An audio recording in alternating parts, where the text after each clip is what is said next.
आइए, जहां से हमने चर्चा छोड़ी थी वहीं से हम फिर कि अगर हम भारत में चर्चा करें कि भारत में जो है कौन सी परंपरा ने जन्म लिया था, मेरे हिसाब से मैंने अभी तक स्क्रीन शेयर नहीं किया है, नहीं किया है ना?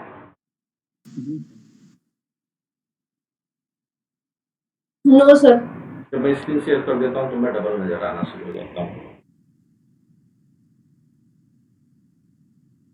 अब अगर भारत में हम चिंतन प्रक्रिया के बारे में बात करें तो भारत में जितने भी दार्शनिक हुए हैं उनके लिए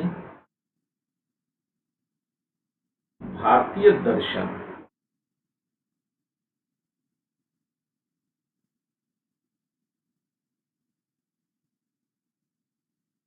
का स्रोत अगर किसी को माना जा सकता है तो वह किसे माना जाना चाहिए? वह वेद को माना जाना चाहिए। अब इस वेद को या तो आप स्वीकार करके चले हैं या फिर आप अस्वीकार करके चले हैं। इसी परंपरा में आपने जो है आगे देखा है, जब आप इस दर्शन को स्वीकार करके चलते हैं तो मैं यहां पर दोनों बना करके मैं थोड़ा इसको शॉर्ट करूंगा, तो मैं एक ही रहने देता हूं। तो जब इस दर्शन को स्वीकार करके आप बढ़े तो आप क्या कहलाए? आप कहलाए आस्तिक। और जब वेदों को अस्वीकार करके आप चले तो आप कहलाए नास्तिक। यानी कि वेदों में जो बातें प्रतिपादित रही हैं वही स्वीकृति या अस्वीकृति के तौर पर हम आगे लेकर के बढ़े। जब आस्तिक दर्शन के बारे में बात करते हैं तो हमें यहाँ पर सर्व प्रमुख षड दर्शन सुनाई देता है। हालांकि षड दर्शन के अलावा षड दर्शन में कौन कौन से लोग शामिल हैं? तो आपके सांख्य योग एक परंपरा में, फिर सांख्य योग के बाद आपको दूसरी परंपरा में न्याय वैशेषिक मिलते हैं,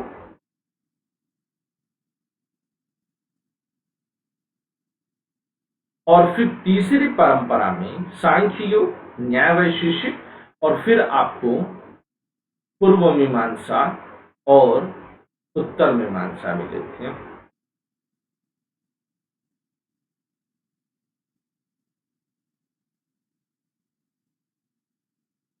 आपको क्या मिला? पूर्व मीमांसा और उत्तर मीमांसा, ये प्रमुख दर्शन हैं। हालांकि षड दर्शन के अलावा भी अगर मैं कहूं तो हमको जो है श्रीमद् भगवत गीता, कल मैंने इस चीज की चर्चा आप लोगों से किया था कि गीता हम लोग अक्सर शब्द का प्रयोग करते हैं और गीता शब्द के प्रयोग से हम ये मान करके चलते हैं कि जो श्री कृष्ण भगवान ने अर्जुन को उपदेश दिया कुरुक्षेत्र के मैदान में, वही गीता है। लेकिन अगर आपको याद होगा तो मैंने यह क्लास में स्पष्ट करने की कोशिश की है कि वही गीता एकमात्र गीता नहीं है, इसके अतिरिक्त भी कई और गीताएं हैं। कल मैंने एक क्लास में बोला था, आप में से किसी को याद हो, कोई अगर इस पर और रोशनी डालने की कोशिश करे? अफसाना?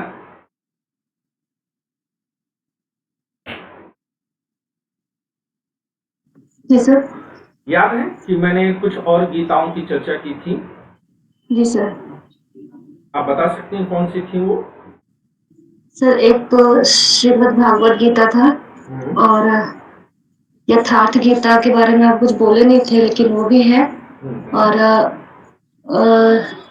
उसमें आप बोले थे ये कुछ और किताबें हैं जो गीता के जैसा ही समझा जा सकता है। गीता का अर्थ ये होता है कि जब कोई ज्ञान संबंधी उपदेश दे रहा है, जी सर। संवाद शैली में जब ज्ञान संबंधी उपदेश दिए जाते हैं तो वह गीता है। जैसे अगर रामचरितमानस में या रामायण में हम चर्चा करें, रामायण का भी इसमें आप बोले थे। और भी किताबें थी जो बताया था। जो उपदेश दे रहा हूँ। तो अभी हम समझते हैं कि गीता कहते किसे हैं। गीता का मूल अर्थ यही है कि ज्ञान संबंधी जो उपदेश दिए गए हैं संवाद शैली में, वो गीता है। और कई लोग गीता की जो है संख्या 11 मान लेते हैं, कई लोग 18 मान लेते हैं, अलग अलग मान लेते हैं। लेकिन अगर आप देखेंगे तो इस तरह से कई सारे प्रकरण हैं, उनमें से जो बहुत प्रमुख हुए हैं उनको गीता कहते हैं। जैसे कि कठोपनिषद में जब इनकी चर्चा आती है, आप में से किसी के पास भी फुर्सत हो तो कठोपनिषद जरूर पढ़िएगा। कठोपनिषद में नचिकेता और यमराज के मध्य जो संवाद है, नचिकेता को उनके पिता ने जो है गुस्से में कह दिया, जाओ मैंने तुम्हें यमराज को दान किया, तो नचिकेता चले जाते हैं यमराज के पास और यमराज से हठ ठानते हैं। फिर यमराज से चर्चा होती है, यमराज उनको जो है जीवन संबंधी, आत्म संबंधी जो ज्ञान देते हैं, वह भी एक गीता है। रामायण में जब लक्ष्मण और परशुराम का संवाद है, हालांकि यह व्यंग्यात्मक संवाद है, लेकिन वह भी एक गीता है। यहाँ नहीं कोई कुम्हड़बतिया जो देख तर्जनी मर जाई, क्यों इस धनुष पर तुम्हारा इतना जो है मोह है, धनुष तो हमने लड़काई में बहुत बहुत तोड़ दिए हैं, तब तो कोई नहीं ऋषि आया। तो हे मुनि, आप क्यों जो है इस शिव धनुष के टूटने पर ऋषि आ जाते हैं। अब देखिए, लक्ष्मण बहुत गहरी बात बोलते हैं कि हम अपनी प्रिय चीजों के खो जाने से, टूट जाने से, नष्ट हो जाने से हम रूठते हैं, लेकिन चीजें हैं तो नश्वर ही ना, वो आज नहीं कल टूटेंगी, चाहे जिसकी हो, चाहे जितनी भी पुरानी हो, टूटेंगी जरूर। क्योंकि इस संसार में, इस मर्त्यलोक में जो भी आ गया, राम भी आए, कृष्ण भी आए, तो वो भी गए जरूर हैं, हम और आप भी जाना है। तो ये लिपस्टिक पाउडर पोतने से क्या फायदा है। आजकल बाबा जी लोग आ रहे हैं ना, देखिए एकदम पूरा मुकुट उकुट पहन करके लिपस्टिक पाउडर चूना उना पोत करके आ रहे हैं। मौलवी लोग भी ऐसे आते हैं। मैं इसलिए मौलवी और पादरी लोगों का जिक्र कर देता हूँ कि बाबा लोगों से मैं स्वाभाविक तौर पर जुड़ता हूँ। तो मौलवी या पादरी का जो है जिक्र इसलिए कर देना जरूरी है क्योंकि वो भी उतने ही पापी हैं, ढोंगी हैं, पाखंडी हैं, और दूसरे इस तरह से मैं थोड़ा बैलेंस वाला लगने लगता हूँ। हालांकि बैलेंस बनाने की जरूरत नहीं है, किसी को भी सबसे पहले अपना घर देखना चाहिए, दूसरों का घर नहीं देखना चाहिए। अपना घर दुरुस्त करके दूसरे के घर के चक्कर में क्यों पड़े हैं। ये तो ठीक ऐसे हो गया ना कि हम अपने घर में तभी झाड़ू लगाएंगे जब पड़ोस वाला अपने घर में लगा लेगा। तो ये आचार्य प्रशांत और सुधांशु त्रिवेदी जैसे लोगों का जो है तर्क है तो चलता है, और दर्शन शास्त्री इस तरह से नहीं सोचता। दर्शन शास्त्री समझदार होता है, वो गधा नहीं होता है। लेकिन फिर भी आइए उस पर चर्चा जरूर करेंगे। तो लक्ष्मण परशुराम को संवाद संदेश देते हैं। हालांकि रामचरितमानस में एक और एक और गीता है जिसका कि जिक्र रामचरितमानस में नहीं है, परंतु वाल्मीकि रामायण में है, अन्य रामायणों में है। और वो कौन सी है कि जब रावण मरने लगता है तो राम लक्ष्मण को भेजते हैं कि नीति और ज्ञान के संदर्भ में तुम जाकर के रावण से सीख लेकर के आओ। और रावण जाता है, रावण के पास जाते हैं, लक्ष्मण जाते हैं सीखने के लिए। वह भी एक गीता है। जब भीष्म सरसैया पर लेटे हुए हैं, अपने अंतिम काल में हैं, तो वह युधिष्ठिर को धर्म, राजनीति आदि के संदर्भ में ज्ञान देते हैं। वह भी ज्ञान है, वह भी गीता है। यथार्थ भी गीता है, कई तरह की गीता है।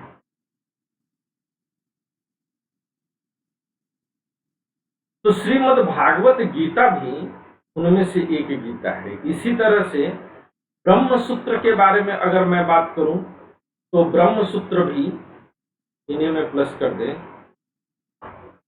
ब्रह्म सूत्र को भी ले ले तो वह भी है। प्लस इसी तरह से आप जो है अन्य दर्शन को, उपनिषद को शामिल कर लीजिए। तो ये सब जो है, इसी तरह से और भी बहुत सारी चीजें शामिल की जा सकती है, मैं सबको नहीं ले रहा हूं। इसी तरह से नास्तिक दर्शन में सबसे घनघोर नास्तिक का अगर किसी का नाम आता है तो चारवाक कहता है। चारवाक के अलावा जैन है, जैन के अलावा बौद्ध है। तो ये नास्तिक हैं। चारवाक, जैन और बौद्ध ये नास्तिक दर्शन है।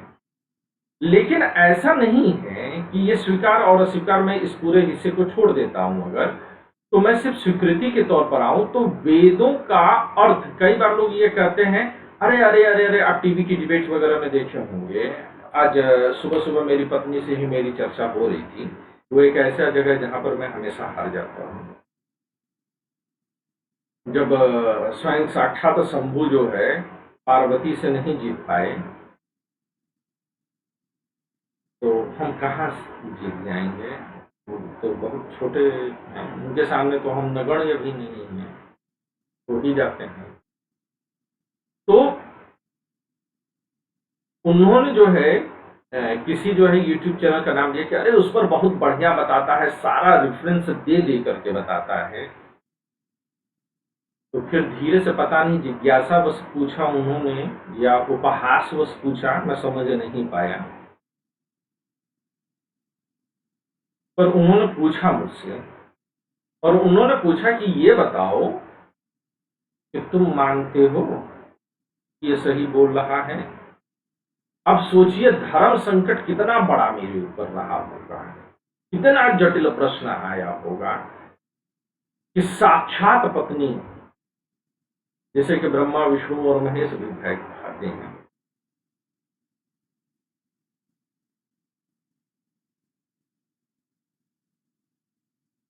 सरस्वती ज्ञानी थी, तो ब्रह्मा बेचारे बैठे बैठे बुढ़ा गए। शंकर समझदार थे तो कैलाश पे चले गए। अब विष्णु इतना समझ गए थे कि अगर आप पत्नी के साथ रह लिए तो 100 मुखों वाले नाग के साथ भी आप रह सकते हैं। तो जाके सीधे सीधे शेषनाग पे लो, अगर पत्नी है ना तो नाग क्या कर लेगा। अब उन्होंने पूछा, अब मेरे सामने धर्म संकट के मैं हाँ बोलूं कि ना बोलूं। तो मैंने कहा कि, उन्होंने पूछा कि तुम मानते हो, बताओ वो सही बोलता है। मैंने कहा देखो भाई, डिपेंड करता है। सर सवाल क्या था, क्या पूछा था कि हाइपर क्वेस्ट में एक व्यक्ति जो है वो धर्म की व्याख्या करता है, जो हिंदू धर्म में तमाम मैथोलॉजिकल स्टोरीज हैं उनकी व्याख्या करता है। तो क्या वह सही बोलता है या वह गलत बोलता है।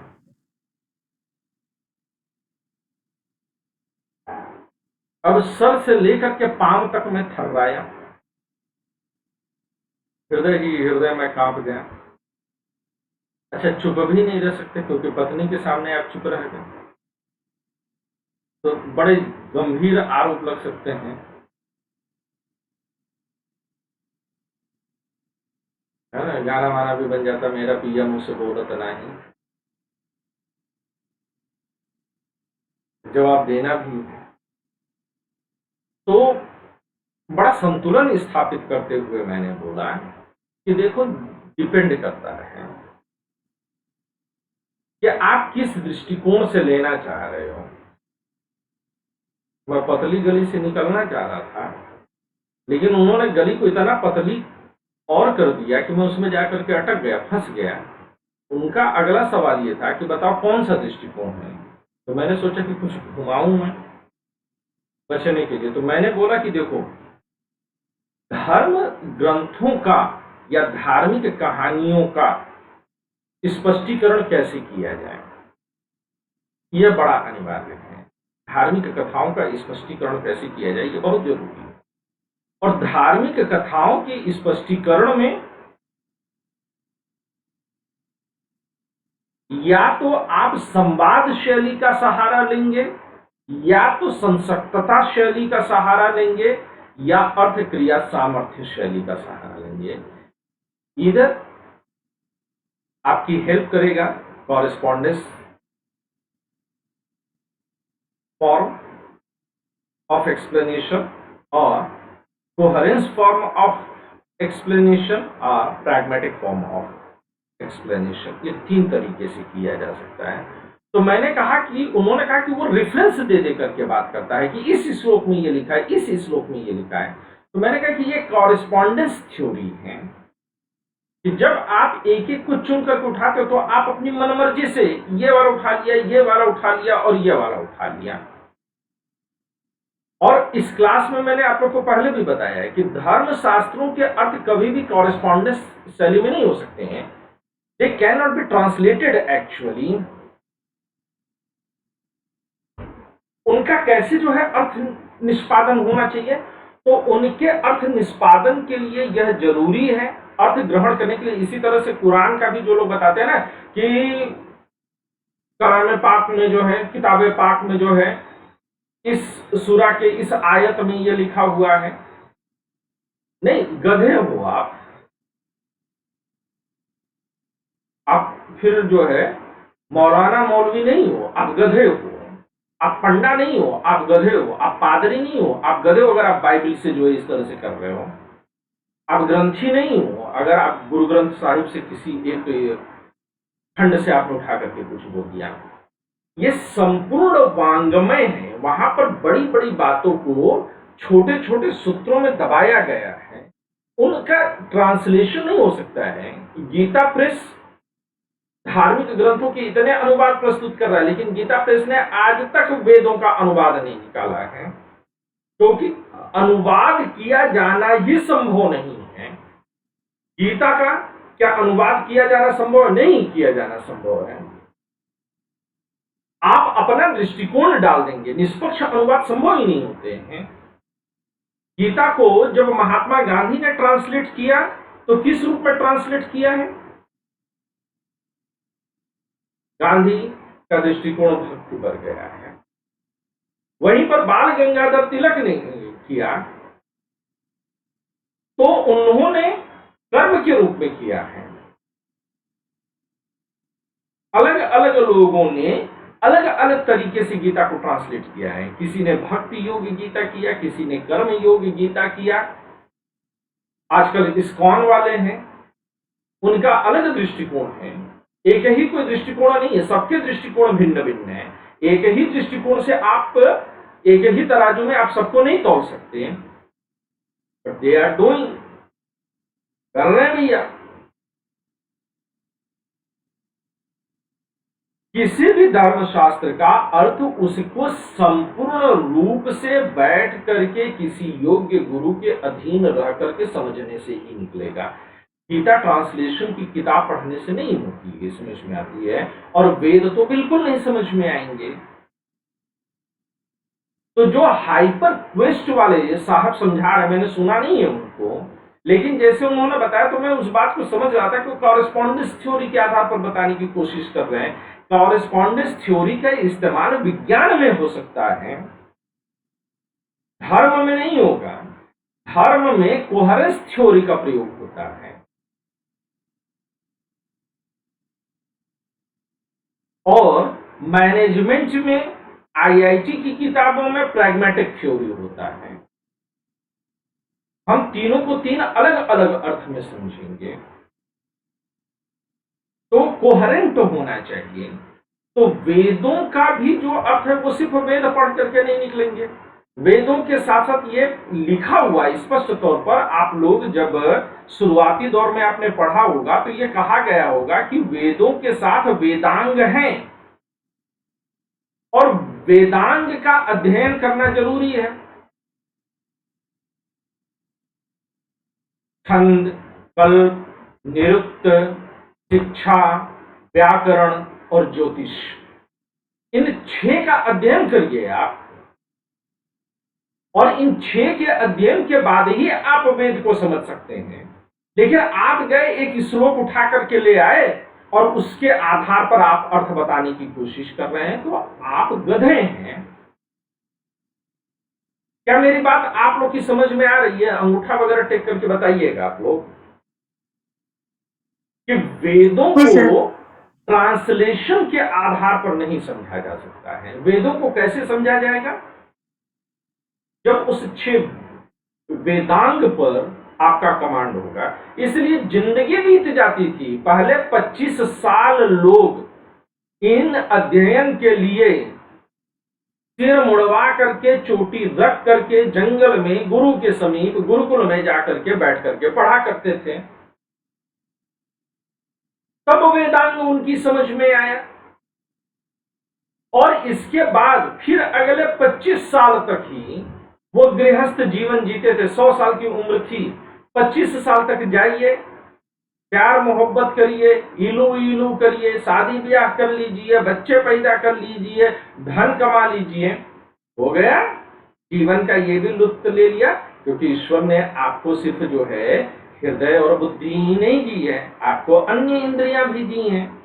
और ईश्वर ने दिया है तो आप उनका अपमान मत करिए, उनका भोग करिए, परंतु भोग अति में नहीं होना चाहिए। ना तो अति में उनकी वर्जना होनी चाहिए और ना ही अति में उनका भोग होना चाहिए। दोनों से बचिए।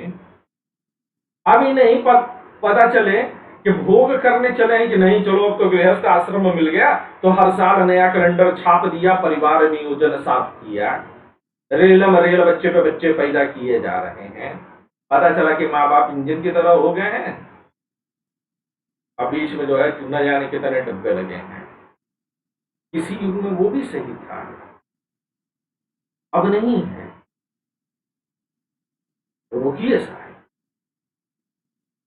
अब ना ही इतना ज्यादा उसको किल कर दीजिए कि पता चला कि ब्याह करके जो है मेहरारू छोड़ करके भाग गए। पता चला कि ब्रह्मचर्य ले लिए हैं एकदम से। अच्छा, ब्रह्मचर्य का मतलब सिर्फ सेक्स का एब्सेंस नहीं होना चाहिए। ब्रह्मचर्य का मतलब होना चाहिए कि इंद्रियों पर नियंत्रण।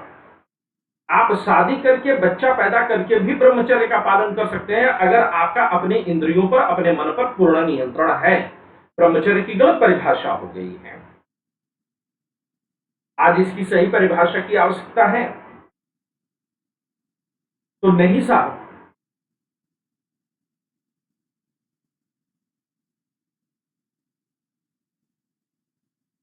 पच्चीस साल आप कर लीजिए आपको जो करना है, लेकिन वह भी आत्मनियंत्रण के साथ। फिर जहां 50 पहुंचे, 50 से 75, फिर कहा जाता है कि छोड़िए सांसारिक सुखों को, संसार को मत छोड़िए, सांसारिक सुखों को छोड़िए। और सांसारिक सुखों को छोड़ने के बाद 50 से 75 जो वानप्रस्थ का समय है, उसमें फिर स्वाध्याय करिए, फिर से पढ़िए साहब। 25 साल तक जो पढ़ा था अगले 25 साल तक फिर पढ़िए। 50 साल तक पढ़ना है आपको। और वो भी पढ़ना कैसे है? किताब खोल करके tie tie tie tie tie tie, ये जो है श्लोक में ये कहा गया है, इस श्लोक में कर्मण्येवाधिकारस्ते मा फलेषु कदाचन। हाँ, इसका अर्थ रट लिया, मैंने याद कर लिया है कि गीता के किस अध्याय में, किस पेज पर, किस श्लोक में कर्मण्येवाधिकारस्ते लिखा गया। नहीं, ये भारतीय संस्कृति, भारतीय शिक्षा पद्धति का हिस्सा ही नहीं है। ये आपको जड़ बुद्धि का प्रमाण है। कैसे पढ़ना है? तो चिंतन मनन फिर निधिध्यासन पढ़िए। मैंने ये योग सूत्र में आप लोगों को पढ़ाया हुआ है कि पहले चिंतन, फिर मनन, फिर निधिध्यासन। Yes sir. आप लगातार उस पर विचार करिए, उस पर प्रश्न उठाइए, संदेह करिए आपने जो पढ़ा हुआ है। जो कर्मण्येवाधिकारस्ते मा फलेषु कदाचन पढ़ाया गया है उस पर विश्वास मत करिए, सहज विश्वास मत करिए।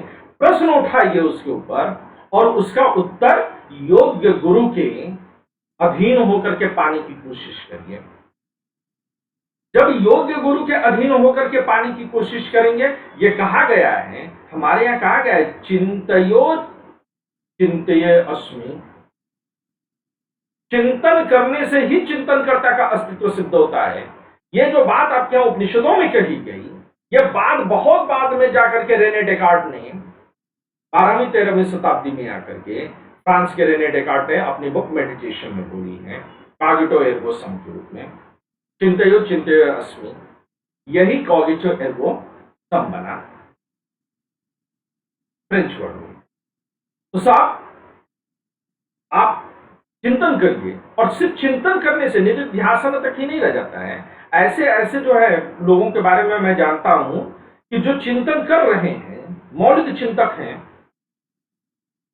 साहब भीगते हुए बारिश में आए, छाता लेकर के, छाता को बेड पर लिटा करके अपने कोने में लग गए और चिंतन चल रहा है साहब। जब पांव दुखने लगा तब उनका चिंतन, उनका रूप बदला। अरे छाता को कोने में होना चाहिए था, मुझे बेड पर होना चाहिए। एक तो साहब चिंतन, और ये सच्ची बात बता रहा हूं, सच्ची घटना है। प्रोफेसर साहब थे, रात को पान खा करके धोती पकड़ करके झूलते हुए चले आ रहे थे, चिंतन कर रहे थे, कमरे में आए, खूब ज्यादा चिंतन लगी हुई थी साहब। खुद को बेड पर फेंकना था और पान का जो पीक था वो बाहर थूकना था। थूके बेड पर, अब खुद कूद गए खिड़की के बाहर। ये तो दोनों जो है कुछ मूर्खता भरी। उनमें से तो पहला वाला मूर्ख मैं खुद ही हूं, जिसने बेड को पर जो है छाता लिटाया था और खुद कोने में जाकर के खड़ा हुआ था। लेकिन आप देखिए, जितने भी महान वैज्ञानिक हुए हैं, आप आइंस्टाइन को देखिए, आप न्यूटन को देखिए, आप गैलीलियो को देखिए, आप हमारे देश के महान चिंतक विचारकों को देखिए, महर्षि कणाद को देखिए, महर्षि गौतम को देखिए, उद्वालक को देखिए, श्वेतकेतु को देखिए, अपाला को देखिए, घोषा को देखिए, गार्गी को देखिए, याज्ञवल्क्य को देखिए, आप पतंजलि को देखिए, आप शंकराचार्य को देखिए, आप विवेकानंद को देखिए, आप महात्मा गांधी को देखिए, आप भगत सिंह को देखिए। चिंतक हैं, चिंतन करते हैं। जेल की कोठरी में डाल दिया तो किताब लिख डालते हैं। यहाँ पे जेल की कोठरी में डाल दीजिए तो कुछ लोग जेल की कोठरी में बैठ करके किताब लिखते हैं, और वहीं पर कुछ लोग जो छिछले स्वभाव के थे वो माफीनामा लिख रहे थे। मजबूत दार्शनिक आधार चाहिए आपको। तो चिंतन करिए, और इस चिंतन में सूत्र जो हैं वो ये कहते हैं कि हम पर आस्था रखो, लेकिन ये आस्था प्रश्नहीन न हो, ये आस्था तर्कहीन ना हो, लेकिन तुम्हें प्रश्न करने की भी गरिमा होनी चाहिए। प्रश्न करने से पहले तुम निरंतर उसका अध्ययन करो, और जब तुम अध्ययन करके संपुष्ट हो जाओ, तुम्हें अगर वेदों पर संदेह है, तुम्हें अगर गीता पर संदेह है, तुम्हें रामचरितमानस पर संदेह है, तो तुम बैठ करके उसका अध्ययन निरंतर करो, उसका उत्तर ढूंढने की कोशिश करो, योग्य गुरु के पास जाओ। ये नहीं कि सोशल मीडिया पर, व्हाट्सएप पर पढ़ करके तुम जो है मुंह से जो है नाला उगलना शुरू कर दो। तुम्हें कुरान पर संदेह है, करो कुरान का अध्ययन, करो हदीसों का अध्ययन। बाइबिल पर संदेह है, करो बाइबिल का गहन अध्ययन। और अध्ययन करने से पहले निष्पक्ष भाव से जाओ, ना तो उसको स्वीकारो और ना ही उसको नकारो। तो हमारे यहाँ वेदों के भी अध्ययन की शैली निकली, और जब वेदों पर बात चर्चा किया गया तो वेद भी, ये मैं यहीं से लेता हूं आप लोगों को। आप लोग को समझ में आ रही है बात?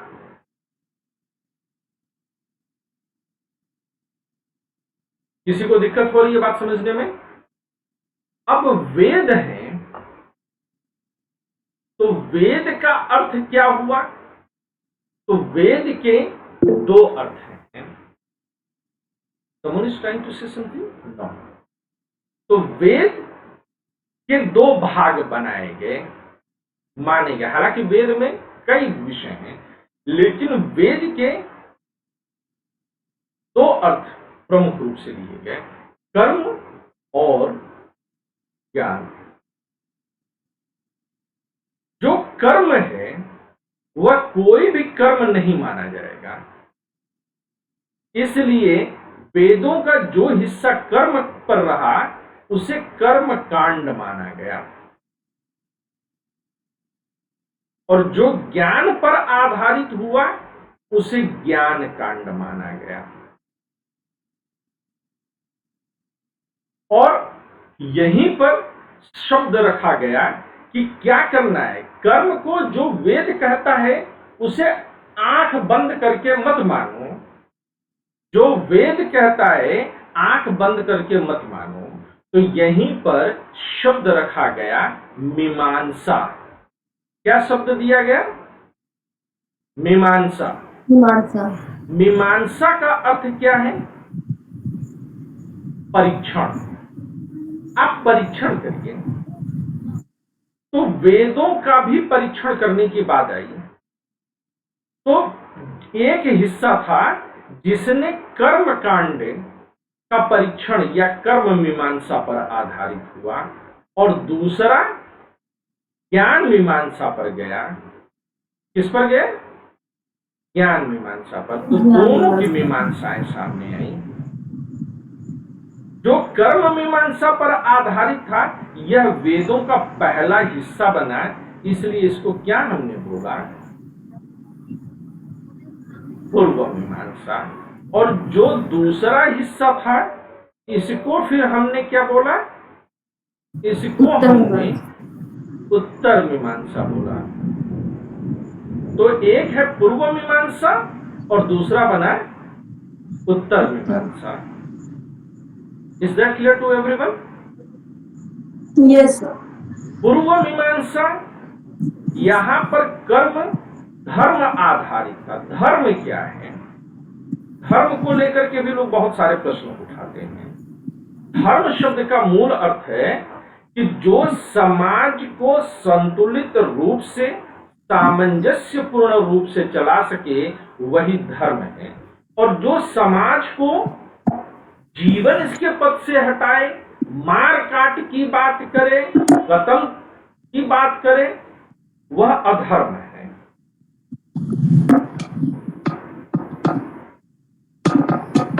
महाभारत में धर्म को परिभाषित करते हुए कहा गया है कि धरति धारयति इति धर्मम, जो समाज को धारण करने योग्य हो वही धर्म है। अब आप सोशल मीडिया पर, व्हाट्सएप पर देखे हैं कि हाँ, हमको फलाना धर्म संकट में है, इसलिए उनको काट डालो, मार डालो, उससे सामान मत खरीदो, इससे मत करो, वो काफिर है उसको काट डालो, वह बुत पूजता है उसको ये कर डालो, वो ये नहीं करता है, वो हमारे शिव को बुरा बोलता है उसको मार डालो। ये अधर्म है। यह रावण, यह कंस की परंपरा है। चाहे किसी भी धर्म में अगर दूसरे धर्म के, दूसरे समाज के लोगों को मारने की का आह्वान किया गया है, तो वह रावण और कंस की भाषा, वह राम और शिव की भाषा नहीं है। वह राम और शिव से विमुख होने की भाषा है। धर्म दो हो ही नहीं सकते। हिंदू धर्म, इस्लाम, क्रिश्चियनिटी, सिखिज्म, बौद्ध, जैन, पारसी, यहूदी, ये अलग अलग धर्म नहीं है। अपने अपने भौगोलिक क्षेत्र में, अपने अपने वातावरण में रह करके इन्होंने जो जीवन पद्धति अपनाई, वही को इन्होंने धर्म कहा। उसी हिंदू को अरब में इस्लाम कहा गया, यूरोप में ईसाई कहा गया। उसी को कुछ लोगों ने जो है जब सैन्य फॉर्म में गठा तो उसको उन्होंने सिख कह दिया। जब उन्होंने उसको पूर्ण तरीके से अहिंसा पर जो है निर्भर किया तो जैन बोला। जब उसको उन्होंने पूरी तरह से कर्म पर आधारित किया तो उसको उन्होंने बौद्ध कहा। धर्म एक ही है। अगर इस्लाम का कोई व्यक्ति ये समझता है कि इस्लाम के अतिरिक्त कोई और धर्म है और कोई काफिर हो सकता है, तो वह अल्लाह का विरोधी, अल्लाह का दुश्मन है। कोई क्रिश्चियन अगर ये समझता है कि क्रिश्चियनिटी के अलावा धर्मांतरण कराया जा सकता है, तो वह गॉड का दुश्मन है। अलग है ही नहीं, क्योंकि हम जानते हैं कि ईश्वर, अल्लाह, तेरों नाम सब एक ही हैं। They are not different. कोई मुझसे पूछे कि किस धर्म के लोग इस दुनिया में सबसे ज्यादा हैं, तो मैं कहूंगा कि दो धर्म होते तब तो कम या ज्यादा होता ना। धर्म तो एक ही है, चाहे आप उसे हिंदू को, चाहे इस्लाम को, चाहे क्रिश्चियनिटी को, चाहे सिखिज्म को, जैन को, बौद्ध को, कुछ भी को। तो धरति धारयति इति धर्मम, और जब धर्म की परिभाषा हुई तो ये आया। तो यहां पर धर्म की चर्चा हुई। पूर्व मीमांसा में इसीलिए जब इसकी प्रारंभ होता है तो इसको कहते हैं कि अथातो धर्म जिज्ञासा। इसका क्या नाम दिया गया? अथातो धर्म जिज्ञासा। ये देखिए बादल गरज रहे हैं। अथातो धर्म जिज्ञासा। और जब ज्ञान कांड की बात आई तो यहां की शुरुआत होती है कि अथातो ब्रह्म जिज्ञासा। इसकी शुरुआत कहां से होती है बच्चों? अथातो ब्रह्म जिज्ञासा। कि ये धर्म की जिज्ञासा है। अथातो धर्म जिज्ञासा का अर्थ क्या हुआ? कि चलो धर्म के बारे में जानते हैं। अथातो ब्रह्म जिज्ञासा का अर्थ क्या है? चलो ब्रह्म के बारे में जानते हैं। और जानते कैसे हैं? जिज्ञासा है। जिज्ञासा कब होती है? जब हम प्रश्न करते हैं, जब हम संदेह करते हैं। परंतु एक बात आप सही से बताइएगा, आप जिस भी पंडा, जिस भी मुल्ला, जिस भी सोशल मीडिया को जानते हैं, क्या वह आपको अपने धर्म पर प्रश्न उठाने की इजाजत देता है?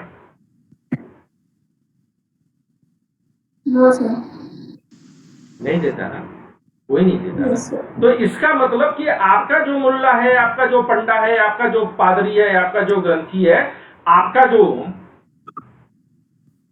सन्यासी है, बौद्ध धर्म में जो भी लोग बोलते हैं, क्या बोलते हैं मुझे नाम, भिक्षु है, जो जैन मुनि है, ये सब पाखंडी हैं।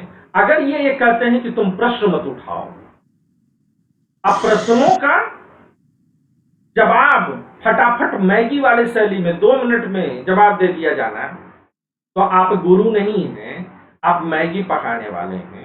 आजकल बड़ी भीड़ चली है, अनु बहुत फॉलो करती है ऐसे बाबाओं को, सदगुरु हो गए। और कौन आजकल पीला चंदन लगा करके जिनकी सर अब नहीं देखती। अरे बेटा, चोर चोरी से जाए पर हेरा फेरी से न जाए।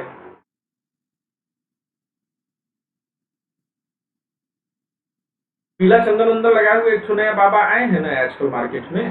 बाबा भी टाइम टाइम पर आते जाते रहते हैं। ये सदगुरु हैं, श्री श्री रविशंकर हैं, ये कौन है, जाकिर नाइक है, और कौन कौन से लोग हैं इसी तरह से कृष्ण की तरह में। ये बागेश्वर धाम सर, बागेश्वर धाम वाले बाबा नहीं, वो तो सवाल का जवाब कम देते हैं, वो तो चमत्कार करते हैं ना। जो लोग धार्मिक प्रश्नों का जवाब देते हैं, मैं उनके बारे में बात कर रहा हूं। मैं बागेश्वर धाम को तो उस लाइन में रखता ही। तो इन लोगों की क्या दिक्कत है कि ये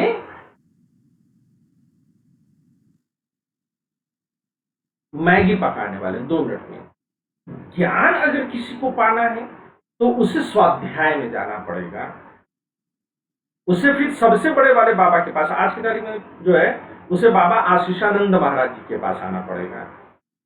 और जब आशीषानंद 2-2 घंटा में जो है उसके छोटे छोटे प्रश्न को छोटे छोटे टुकड़ों में करके बार बार पढ़ने के लिए मजबूर करेंगे। बाबा आशीषानंद महाराज ऐसे करते हैं। आप लोग जानते हैं ना बाबा आशीषानंद महाराज को? जी सर। Yes sir. वही सच्चे बाबा हैं। क्यों? क्योंकि हम आपके प्रश्नों को और जिज्ञासा दे रहे हैं। जिज्ञासा होनी चाहिए। जहां जिज्ञासा नहीं वहां धर्म नहीं, अधर्म है, विधर्म है, कुधर्म है, और धर्म नहीं। अब धर्म आप कहेंगे कि आपने तो यहां पर कहा था कि धर्म होना चाहिए, परंतु यहां तो धर्म है ही नहीं।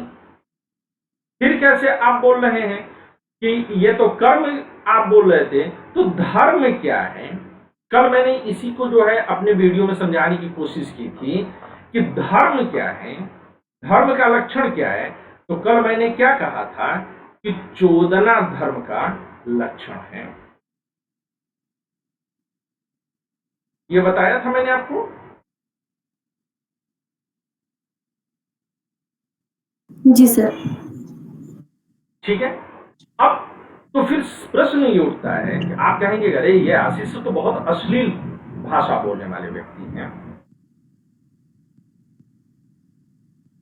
कोई भी शब्द, मैं पहले भी क्लास में आप लोग को कह चुका हूं कि आप शब्द विज्ञान को समझिए। कि कोई भी शब्द अपने आप में श्लील या अश्लील नहीं होता है। जिज्ञासाएं जब सही ढंग से शांत नहीं होती हैं तो कुंठा में आती हैं। चोदना शब्द का भी मैंने कल अर्थ बताया था कि चोदना शब्द का अर्थ होता क्या है। और ऐसा नहीं है, चोदना शब्द का प्रयोग संस्कृत वांग्मय में कई जगहों पर मिला। ये शुद्ध संस्कृत का शब्द है, परंतु हमने प्रयोग जिसमें किया माना तो वही जाएगा ना। तो आज की तारीख में इसे अश्लीलता की तरफ ले गए। हालांकि चोदना शब्द को अगर मैं सेक्स मान लूं तो सेक्स भी अपने आप में, मैं हमेशा कहता हूं कि अश्लीलता नहीं है, यह भी एक ईश्वरीय वरदान है। परंतु ये तय है कि अगर खाना जो है एक प्राकृतिक क्रिया है तो खाना भी ढंग से खाना चाहिए, उसका भी जगह तय होना चाहिए। टॉयलेट में बैठ के नहीं खाना चाहिए, तो उसी तरह से सेक्स का भी होना चाहिए। लेकिन चोदना शब्द का वास्तविक अर्थ क्या है? इसका अर्थ है क्रियाशील होना या प्रेरित होना या धक्का देना। आप कोई भी अर्थ ले लीजिए। तो चोदना लक्षणों अर्थ धर्म, यह शब्द कल मैंने दिया था, आप कल के वीडियो में देखिएगा। हालांकि ज्यादातर लोगों ने देख डाला बिना वॉइस के। तो यहां पर आपको कर्म की तरफ ले जा रहे हैं। लेकिन जब कहते हैं कि अथातो ब्रह्म जिज्ञासा, तो अथातो ब्रह्म जिज्ञासा में फिर आपको किधर ले जाता है? अब ब्रह्म क्या है? तो कहते हैं कि ब्रह्म के बारे में जब आप बात करते हैं तो यहीं से ब्रह्म क्या है, तो जब ये कहते हैं कि अब यहीं से आपकी कई शब्द निकलते हैं। अद्वैत निकलता है, फिर द्वैत निकलता है, विशिष्टाद्वैत। हम क्या शब्द लेंगे यहां पर? विशिष्टाद्वैत, फिर द्वैताद्वैत, फिर शुद्धाद्वैत, और भी बहुत सारे हैं। अब देखिए, एक ही ब्रह्म है, एक ही वेद है, लेकिन उस वेद के कितने डिफरेंट मीनिंग्स संभव हैं। ये ऐसा नहीं है कि इनमें से कोई कह रहा है कि नहीं वेद के इस श्लोक से नहीं, ऐसे नहीं वैसे नहीं। सभी वेद की व्याख्या कर रहे हैं, परंतु वेद की व्याख्या से ही कोई अद्वैत तक पहुंच रहा है, कोई विशिष्टाद्वैत तक पहुंच रहा है, कोई द्वैताद्वैत तक।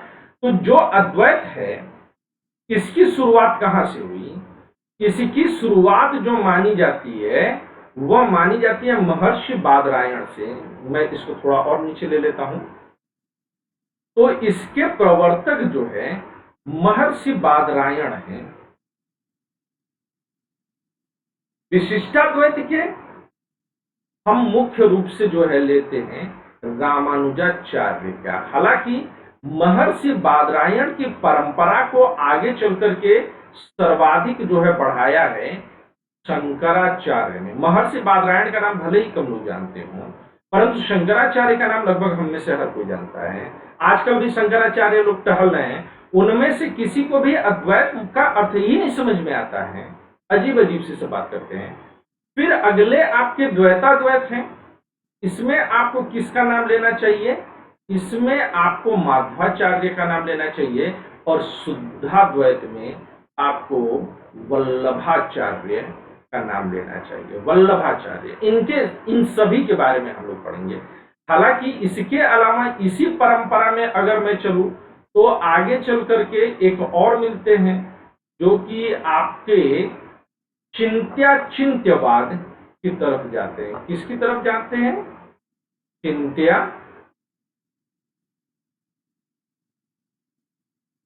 चिंत्यवाद की तरफ। और चिंत्यवाद की तरफ कौन मिलता है आपको? तो ये निम्बार्काचार्य हैं। हम लोगों को इन सब के बारे में पढ़ना है। 1 2 3 4 5 ये हम लोग को ब्रह्म जिज्ञासा में पढ़ना है। तो अब इनमें से हम लोग कल जो है महर्षि बादरायण से शुरू करेंगे। हम लोग सबसे पहले अद्वैत से चर्चा शुरू करेंगे। तो बात समझ में आई आप लोग को पूरी तरीके से? Yes sir. सर एक बार स्लाइड दिखा दीजिए। Last time. ये बच्चा